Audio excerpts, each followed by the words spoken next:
This is WRUULP, Savannah, Georgia, 107.5 FM, WRUU.org. We are Savannah Soundings, community radio with global soul.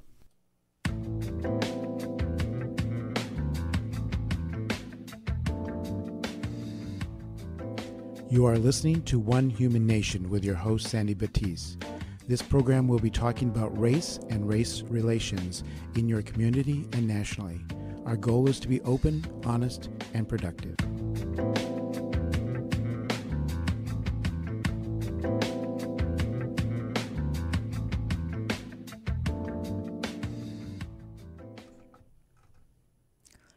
Welcome to the One Human Nation show. I'm your host, Sandy Batiste. We are on show 25 today. And before we get started, I do want to remind you that the viewpoints expressed in the following program are not necessarily those of WRUU, its license holder, or its staff. We will have a guest for today's show, and before the guest calls in, I always like to share some thoughts, reflections on kind of what's percolating, not so much in trending or going on in our community, whether it's locally or nationally, and just give you hopefully some different insight on some things that you may be seeing in the things that are creating the tension for you, because there seems to be always something now going on that does create that tension. And I don't necessarily believe that is a bad thing. But we do want to have, and I hope you have those places that you can go to have a safe, honest, open, and productive conversations about race and racism in this country, because unfortunately it's an ongoing, it's not going to go anywhere until we really come to terms with what we need to do to really get through an authentic reconciliation process. So one of the thoughts I've been thinking about, and it's in reference to the silent protest that started with a football player taking a knee during the national anthem, and it has morphed into this thing that as I watch it morph, I'm thinking, well, what else can they possibly spin out of this? So it's been interpreted that this silent protest is anti-American and it's non-patriotic, and that they're being paid to play a game, so they should really follow the rules of what that engagement means. And I've seen things posted where it's the protest is anti-veterans. And I saw something recently posted that really got me to thinking that it's problematic when we do a silent protest. And the problem is that anyone can interpret your silence for whatever they want it to be. And that's what's happened. It's turned into this thing that, that's, now part of what's going on in the National Football League, and, what's going on the basketball courts, and just all facets of sports, even at the high school level. And it just, in some ways, I guess, is a good thing that it stimulated this interest, but it's also stimulated this underlying core, what I call this underbelly of hatred that is in our country. And it is our country. It is not, a predominantly white country or a predominantly African American country or Native American country or Asian American country. It is our country.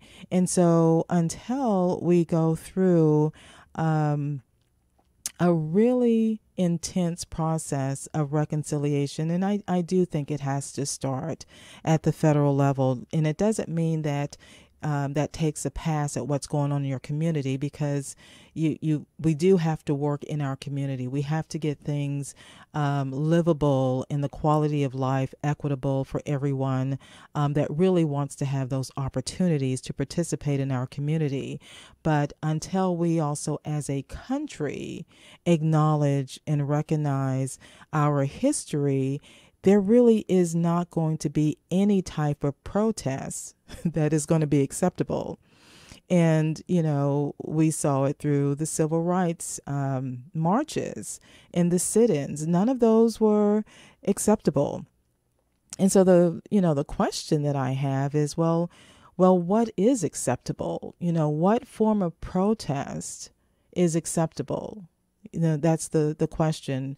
And the guest that we're going to have today is really going to talk about, being very passionate about being actively, being anti-racism is the best. That's the best term I've heard to describe it. And it was part of her bio that I really, when reading through it, and to see, what does that mean to be actively anti-racism, because it bears to mind when you see someone that did a silent protest, and just from some of the interviews that I kind of scraped together and saw what his intent was, and what this has morphed into be is I don't know. It just makes me wonder, especially when something happens like what happened in Las Vegas. All of this emphasis is trying to have a rational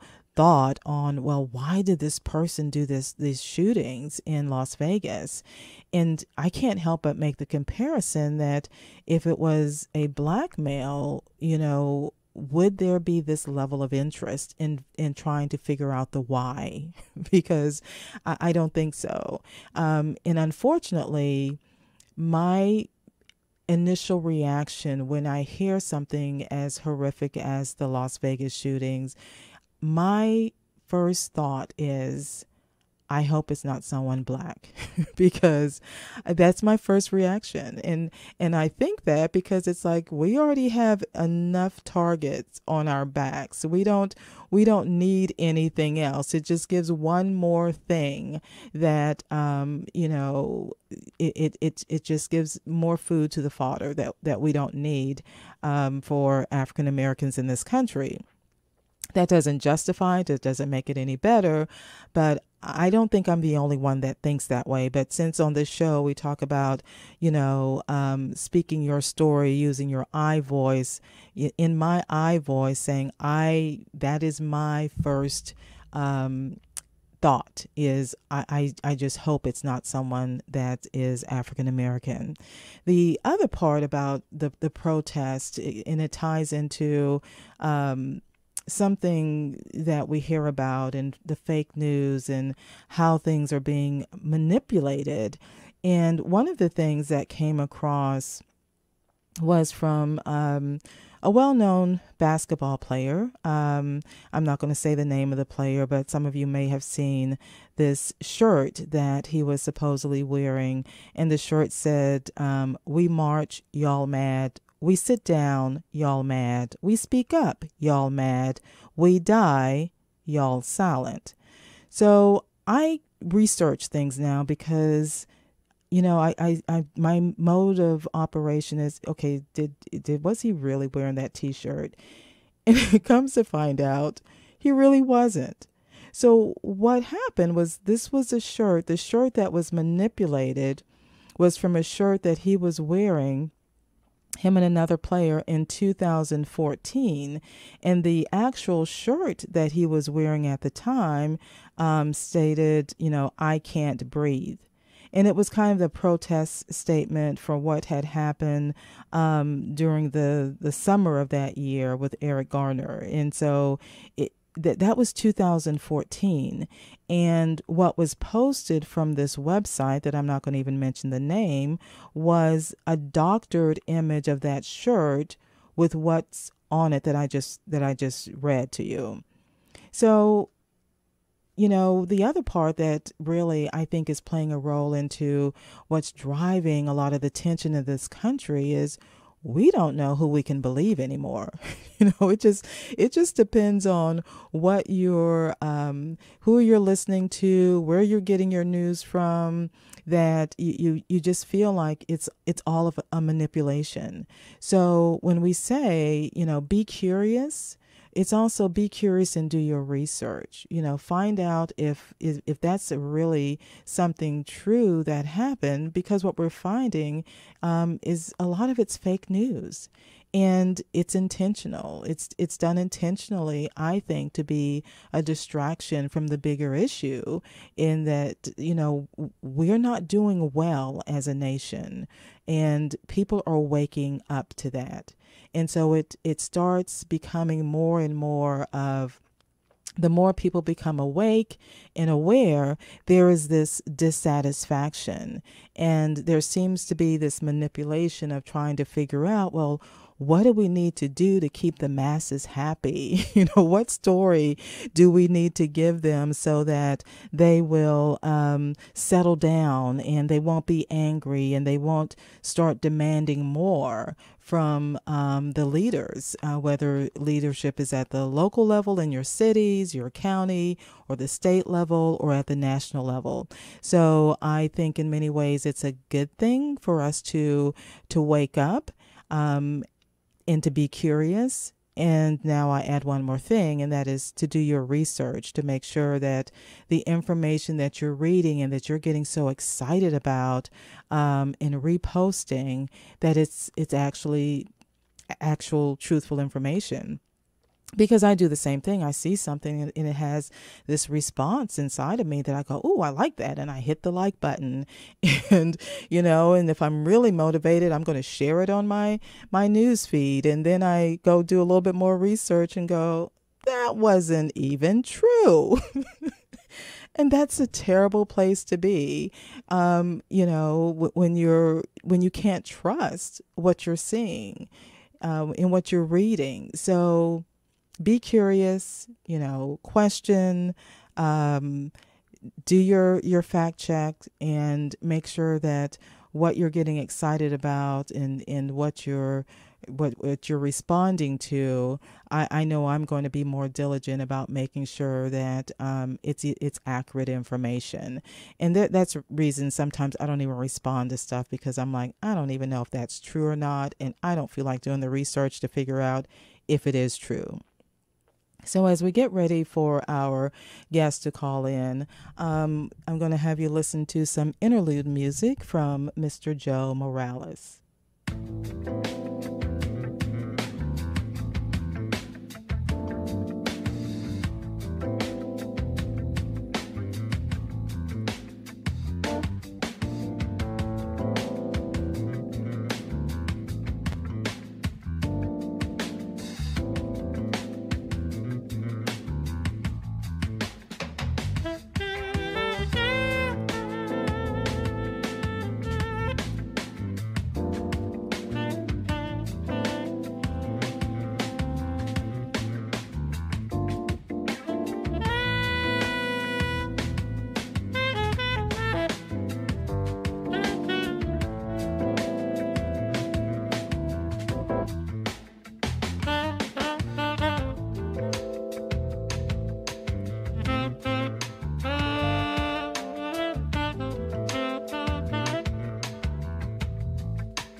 And we're on with our guest, Catherine. Can you hear me okay?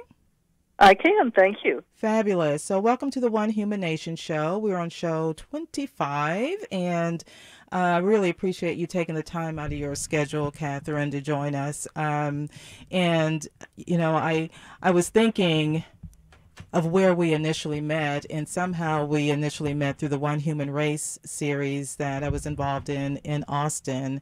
And I don't know whether you just came to one of those or if you saw it advertised somewhere, but that I do recall that's how we initially connected. So I'm excited to have you on the show because it seems like there's a lot going on in your world. Yes, there is. And what happened was I had seen it advertised somewhere on one of the sites connected to maybe Interfaith Action of Central Texas or Undoing Racism Austin, one of those, and I saw it and I thought this looks like a cool training to go to, so I just crashed the party. Okay, well, you know, we don't mind the crashing of the party. So as we start talking about how you got to where you are today, let's just do a little background. And if you would share with us growing up, you know, what did you hear growing up in your family? What was the environment around race when you were growing up? Okay. I grew up in Amarillo, Texas, which is smack dab in the middle of the panhandle of Texas, halfway between Oklahoma City and Albuquerque. And we didn't talk about race, and in retrospect, I was exposed to racist ideas, but I didn't know it because it was the water I swam in. My maternal grandparents both came from Alabama, and they used the N-word quite a bit. Okay. Not necessarily in anger; it was just a descriptor. It was just part of the conversation. Yes, it was, which is, you know, in retrospect, pretty bizarre. My paternal grandparents, my grandfather died early when in my life, but my paternal grandmother had women who would come and clean the house and men who did the yard, and they always came in through the garage. They came through the back door, essentially. Mm-hmm. And so, you know, I was seeing these things, but it wasn't registering that it was wrong or that it was right. It just was. Was, right.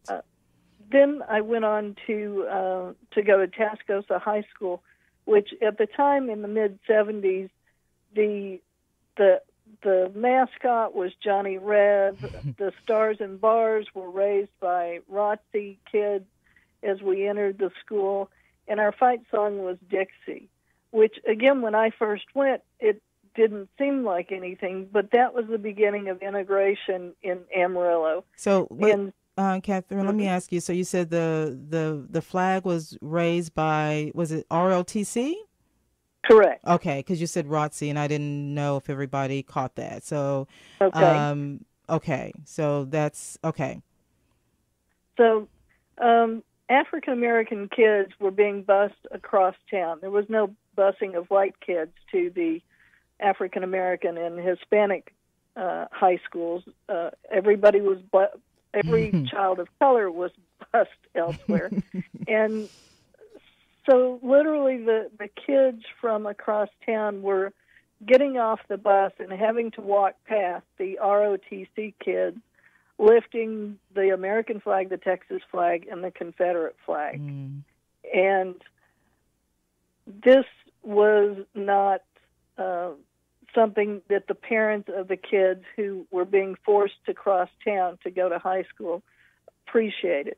And so a movement started with help from the local NAACP to get the mascot and all the affiliated symbols changed.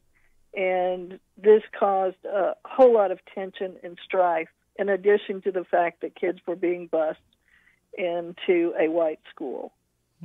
Okay. And I missed part of my sophomore year because I was selected to be a page in the Texas legislature, but I heard from my friends about how tense things were, and eventually the African-American parents and the NAACP prevailed, and the mascot was changed from Johnny Reb to this kind of sort of weird cowboy. The Confederate flag was changed, but it still has echoes of the Confederacy.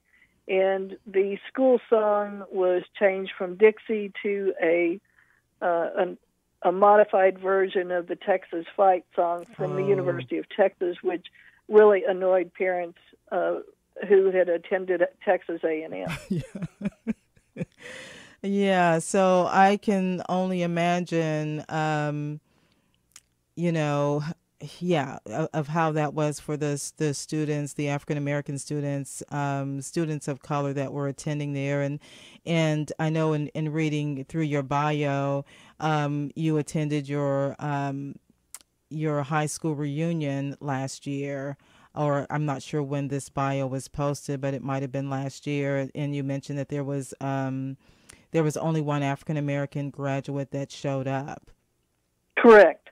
And I am not at all surprised because even now, 40 years after our graduation, there are still some of my classmates who post on the classmate Facebook page who are still unhappy with the change in the logos and the symbols and the Confederacy, and who claim that everything was fine and wonderful in Amarillo until the NAACP started stirring up trouble.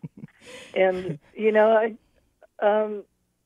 because the African-American high school was shut down, which meant there were no leadership positions for those kids who otherwise would have been student president and vice president, right, and serve on the student council and be cheerleaders and be drum majors and all that. The school board forced the high schools to allow African American students to be part of leadership positions. So they were really ordered to allow African American students to serve on the council, student council, and what have you. And that did not go over well because there were people who felt like their sons and daughters were deprived of those leadership opportunities, which we all know are important when you're trying to get into college and into the workforce. Right. Interesting. So as time progressed, I mean, and there seems to always be this period of time where, after high school, and if people elect to go to college, then there's that period of time where you're really, for me, I was just focused on, what am I going to do for my career, and I need to get a job, and where am I going to live? So there's this, in reading through your bio, there is this period of time, and it looks like you lived in Houston. Right. Lived and worked in Houston. I was a newspaper reporter, and a couple of my beats were covering night police and the criminal and civil courts, as well as general assignment things. And one of the things that I started hearing, which I didn't respond to because I was young in my career, was the term misdemeanor murders, which was applied to murders of people of color, which indicated that law enforcement resources weren't going to be extended as much as they would be for a high-profile white murder.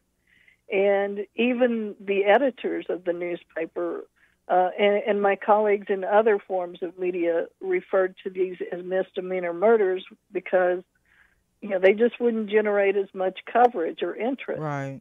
And I look back on that now, and I'm ashamed that I, in a way, participated in systemic and institutionalized racism by not holding up the people who had been killed and their families who had been affected as equally valuable as, say, the white person who would have lived in the Montrose, which is one of the neighborhoods we lived in. Right. And you're not the only, you're not the first person that's white that has said that, because you're young at the time, and there was another person that mentioned who's now an attorney. It's like, he changed from actually going into law enforcement from criminal justice after he started doing ride-alongs with, and he was so young, but what he saw, he just knew he did not want any parts of that. And so, for, I think most people are aware that Houston is a very international and cosmopolitan, city. So after living in Houston, it looks like you lived there for about 11 years, and then you moved to Georgetown, Texas. So what kind of culture shock was that for you in moving to Georgetown, Texas? Well, I went from a city of 4 million, where there was huge diversity, to a bedroom community of 30,000. And I very quickly saw the lack of diversity. In Houston, if my kids, who were preschoolers and elementary school, said, "There's a black man over there," they meant the guy wearing the black shirt. Right. In Georgetown, it was hard to find an African-American person wearing a black shirt or not. Right. And it was very apparent because my kids had all three gone to the University of Houston Child Care Center in preschool, and it was like a mini United Nations. It was absolutely wonderful. Right. And then to come here and to see almost no diversity was quite a shock. And so, then my challenge was, how do I make sure that my kids can appreciate diversity among us? And fortunately, because they were involved in soccer, which is a diverse sport, they got to know lots of kids who were African American and Hispanic. And one of my sons had a Hispanic roommate in college, and my son-in-law married a young woman, or my son married a young woman who is half Hispanic. So, right. I think we managed to overcome it in spite of some challenges here. And so that was around, 1995 when you moved to Georgetown, Texas?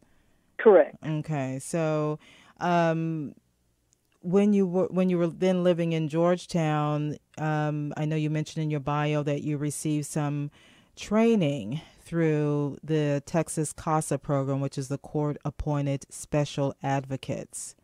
So correct. You want to share what that experience was like and the realization that things were not quite all equal in that particular system. Yes. Joyce James, who was head of, and it's a long title, but it was a Center for Disproportionality and Disparities, is a national leader in recognizing systemic and institutionalized racism, particularly for children in the foster care system. And she began doing research because if you don't have the research to back it up, it's anecdotal and it can be dismissed. Right. And the Annie E. Casey Foundation developed a program, a training program called Knowing Who You Are, which is for people who work with and advocate for children in the foster care system. Okay. And through the training, those trainings, as well as the People's Institute for Survival and Beyond Undoing Racism, and something. I can't think of it, but it's another training, an anti-racism training. I began to see that what I thought was no longer a problem was really a problem. Mm-hmm. And then whenever I became a CASA volunteer myself with my husband, and we were assigned to advocate for children of color in the foster care system, we saw firsthand both how the foster care system as well as the education systems and the healthcare systems discriminate and don't take seriously the challenges that these kids face. And, you know, that was sort of my really woke moment for me, was that now that I have seen what the problem is, I can't unsee and I must act. So I think that's going to be a good point for us just to do a little pause so I can get some announcements in. But one of the things I did want you to share when we come back, and you don't hang up, just stay on the line while I make these announcements. Okay. But if you can think about if there was any particular example that stood out to you, you know, one particular case or anything like that while I make these announcements, Catherine, and then I'll be right back with you. Okay. Okay. Hold on. The Skidaway Marine Science Day is Saturday, October 14th from noon to 4 p.m. at 10 Ocean Science Circle on the north end of the island. There are activities, tours, and more for children and adults. Admission is free. For additional information, call 912-598-2400 or www.ski.uga.edu.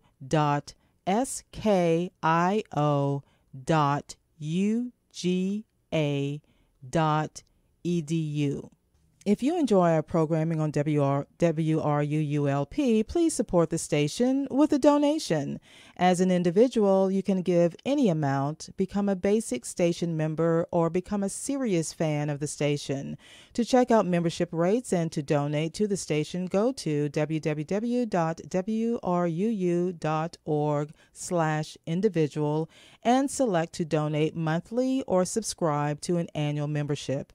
Again, to donate, go to the station at www.wruu.org/individual and select to donate monthly or subscribe to an annual membership.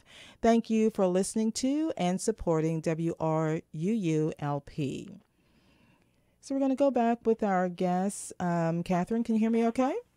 I can. Okay, so I was wondering if you can, because this seems like this was such a turning point for when you your awake moment. And I think probably it was something, especially dealing with children. And of course, now you're older and you've had kids. And so was there one particular case that you could think of that just was like, no, this is not right? Yes, there is. It was our first CASA case. We were assigned to a young man who came into the CASA program or into the foster care system at a late age because he had been sent away to live with relatives while his parents were in prison, and then his relatives decided they could no longer take care of him and put him on a plane at the age of 13 and sent him home. Mm. And at the time, his parents were out of prison, but they were living out of a motel room. And the child is biracial, but looks and identifies as African American. And because of the way things are handled in the foster care system, there's a lot of upheaval, and children are moved around. And so a lot of times when schools get a foster child, they don't spend as much time and energy in educating that child because they don't know if that child's going to be there the next day. On top of that, if it's a child of color, we started seeing even less interest in helping that child.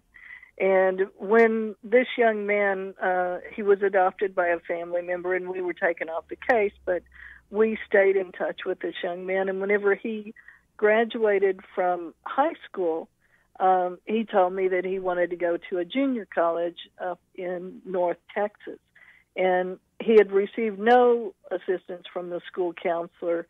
he was the first person in his family to be looking at going to college, and so he had no idea what to do.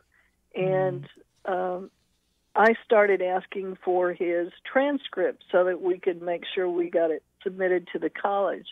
And because he was in the lower 25%, and I believe because he was African American, we couldn't get the information in a timely manner. And I was told that the school counselor was on vacation for a month in the middle of the summer, and nobody else apparently could get a copy of the transcript. And when I started raising a fuss, and we finally got a transcript, but I didn't look at it carefully. And when I drove this young man up to the junior college, about 3 hours from where we live, we discovered that we were given an incomplete transcript.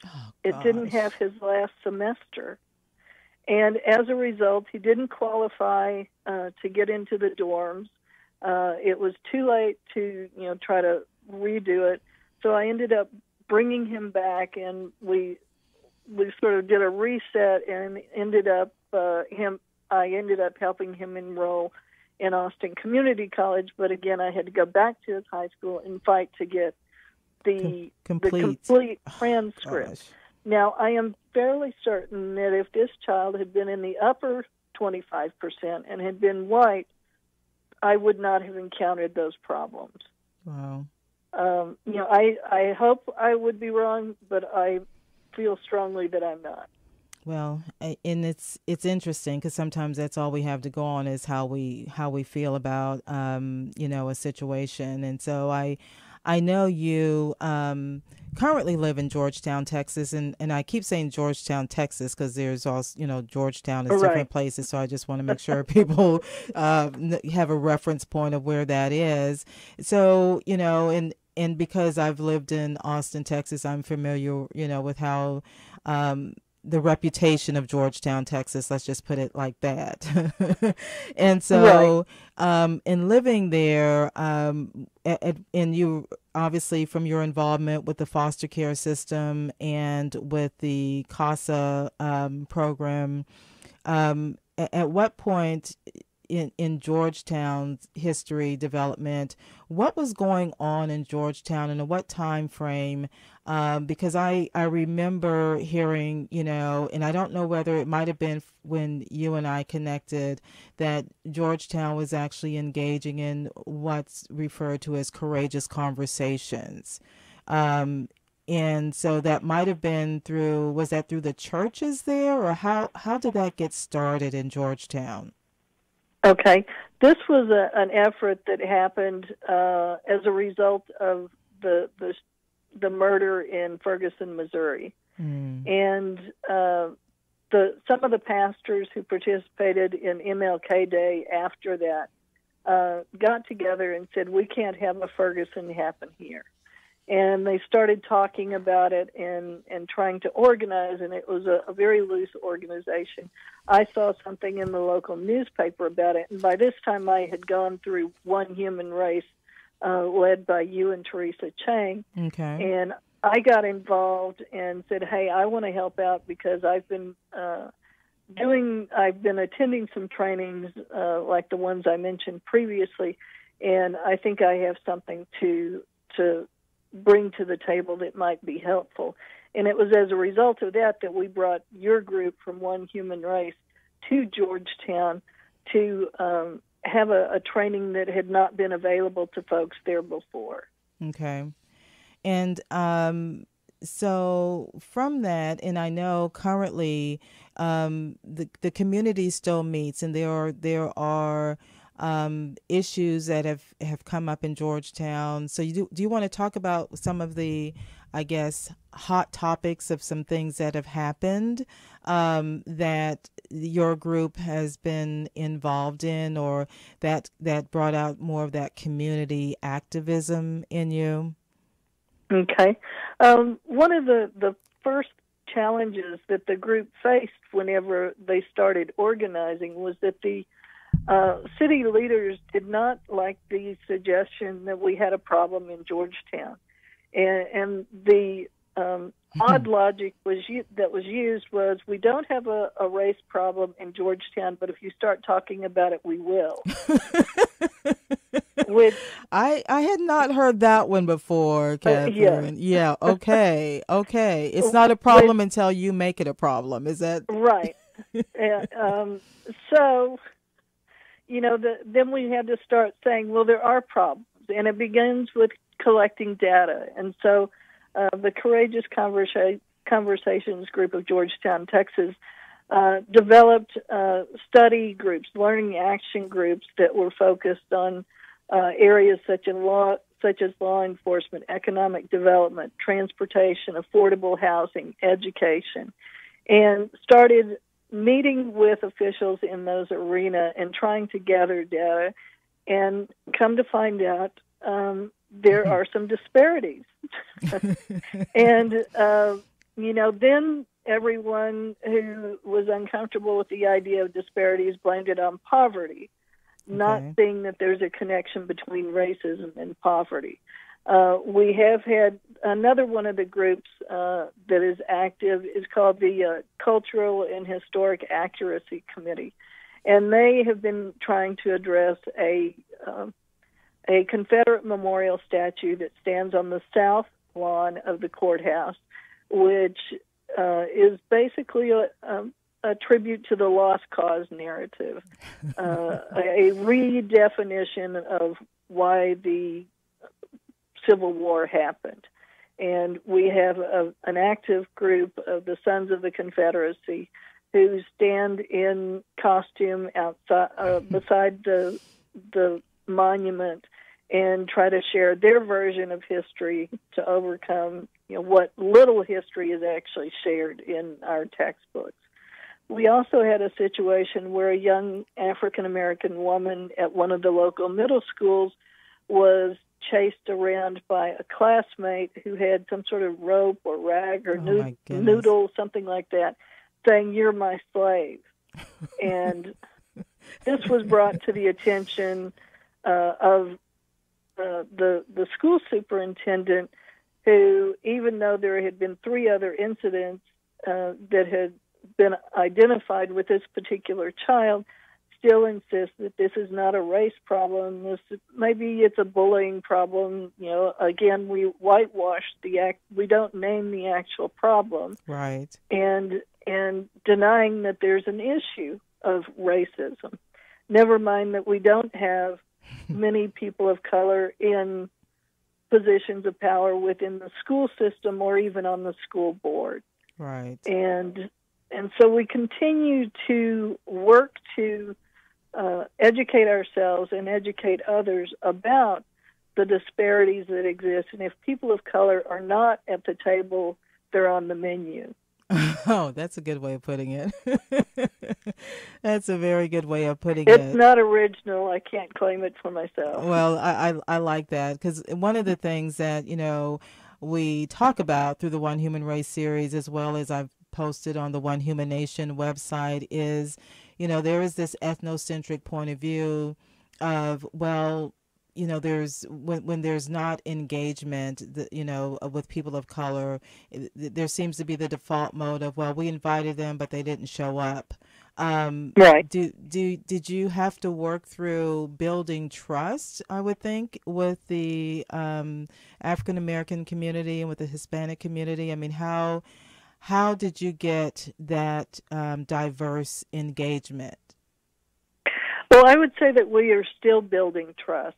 Okay. Because we have 2 different communities in reality. As the fastest growing county in the country, which is what we keep being told, we have an influx of people coming from all over the country and even the world.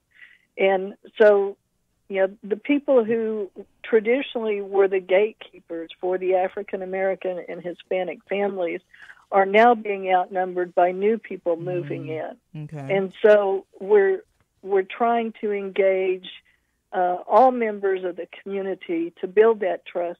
And initially there was resistance because there were some people who said, been there, done that, seen this kind of thing before. Right. Everybody gets riled up. You raise a stink, and then you fade away, and we're left with dealing with the aftermath. Yes, exactly. And so the commitment of most of us in the group is that that's not going to happen. We're trying to build a sustainable movement that will continue on. And that means that there are tensions even within a movement. And we've all seen this before if we've done any study of, say, the civil rights movement, how it's got to be more than about one person, right. One personality. It truly has to be a movement that's dedicated to giving everyone a voice. Exactly. I can't believe how time is moving on, Catherine. So I do want to touch base on some of the organizational development work that you do, and how did you get involved? I guess that was just kind of a natural transition since you were doing all of the research. What was the company that you started to kind of give you even more opportunity, I should say, to have an influence on organizational development and helping organizations kind of fill what I call their cultural gap? I'm a lot of companies engage in, I call the diversity training mantra, that we've got a diversity program, but for most of them, it really doesn't work. So, but they have to check the box that, yes, we send all of our employees through this, but you know what, we're still having some issues. So right. Have you been involved with some of the different organizations there, or give us an idea of how that's working out and what you see in organizations, if you want to share that, and how if an organization is going through something like that, how can they get in touch with you? Okay.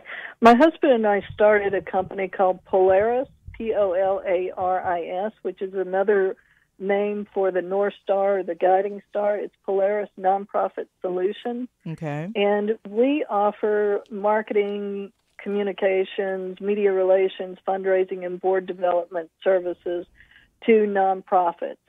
Because unfortunately, a lot of times nonprofits feel like they can't invest in communications and fundraising because if they do, it takes away from the mission. Right. And if you don't communicate and if you don't fundraise, you can't fulfill your mission. So we offer affordable, tailor-made services to nonprofits.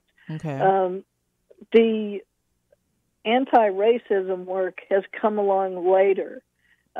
We are still developing those modules, but I think I'm equipped now, after having done some leadership in this area, to offer services to groups that are just beginning to realize that maybe they need to think about anti-racism work and not just call it diversity and inclusion. Right. You don't want that awful, not Seinfeld, what's the guy's name?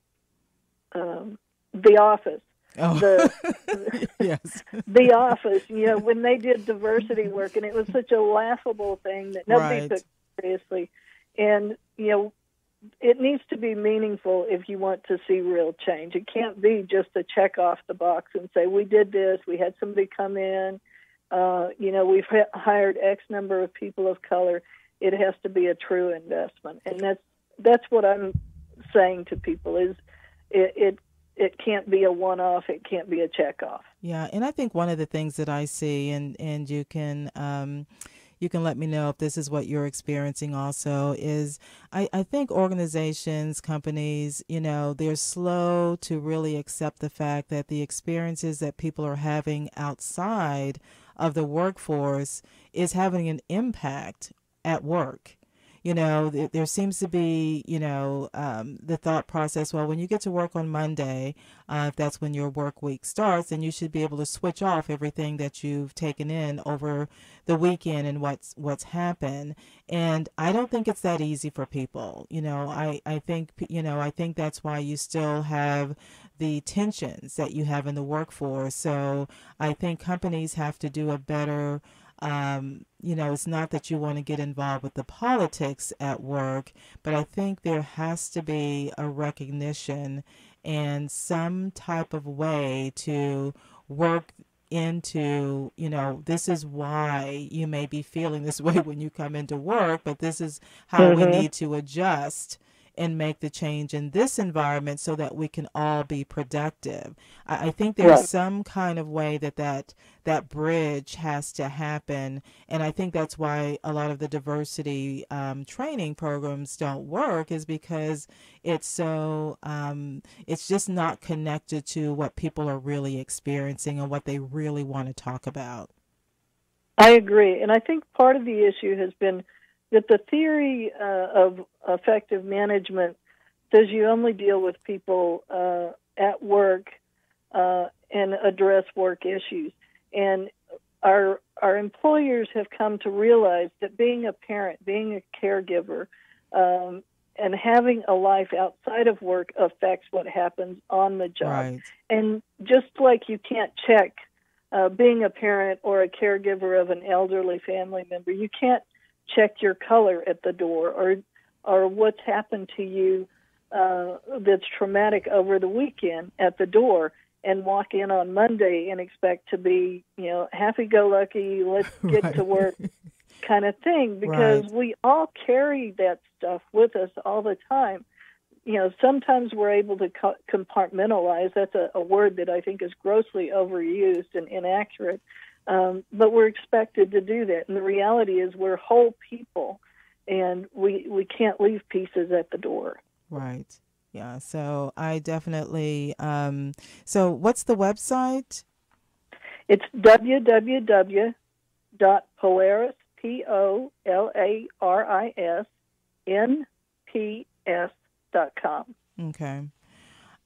So as we are wrapping up, Catherine, what are any thoughts that you want to leave with someone that's, trying to figure out, well, how do I get started? What would you suggest as a starting point?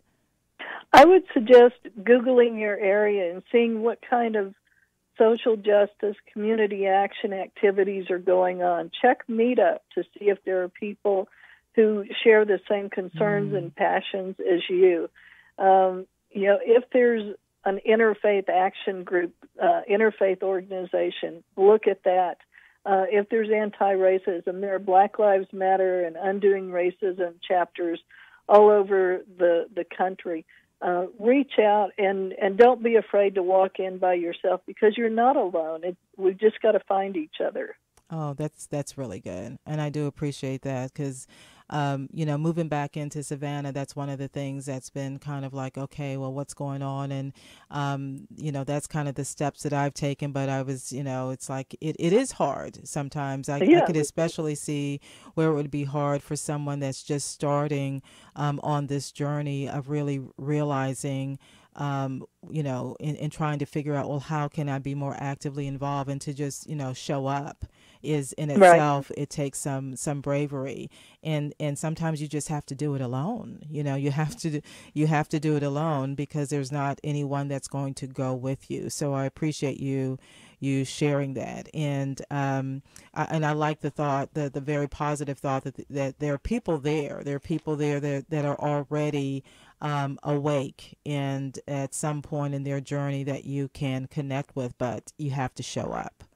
Right. Absolutely. There's only so many books you can read. Well, and speaking of books, I would like to put a plug in for the Georgetown Public Library, because Courageous Conversations partnered with the library to do a community book read during good. Black History Month, as well as during Hispanic Heritage Month, which is going on right now. So we identified books that we would all agree to read and come and discuss, as well as some documentaries. We've also done things as a group where the Thurgood Marshall movie that's coming out, a group of us are going to go together and watch it, and then meet afterwards and talk about what we saw. Pretty cool. So, you don't have to wait for a formal organization. Be the change yourself. I like that. I do like that. Well, Catherine, believe it or not, we are out of time. But Well, thank you. this is not the only time that I hope you will be on the One Human Nation show. I definitely will invite you back to share how the journey is going in Georgetown, Texas, and we can compare notes. But again, Great. thank you so much for joining the One Human Nation show. Well, thank you, Sandy. I appreciate it, and we miss you here in Central Texas. Okay, thank you. You take Take care. care. All righty. Bye-bye. Well, we are at the almost at the top of the hour, and you know what happens then. We have the wonderful sound limit with Troy Stoner coming up. One of the things I would remind you of is you can always listen to the shows if you didn't catch all of them, or there's one in particular you want to go back and listen to. You can catch that information. It's all captured and recorded at the One Human Nation website, and that's www.onehumannation.info. We do also have a Facebook page, One Human Nation. I would ask you to like the One Human Nation page. And as we get ready to close out for today, I would encourage you to find out what's going on in your community. And I especially love it when there are things going on in the community that are related around food. So this weekend there's the Greek festival that's going on in Savannah. So I will be checking out the Greek festival. Thanks for listening to the One Human Nation show.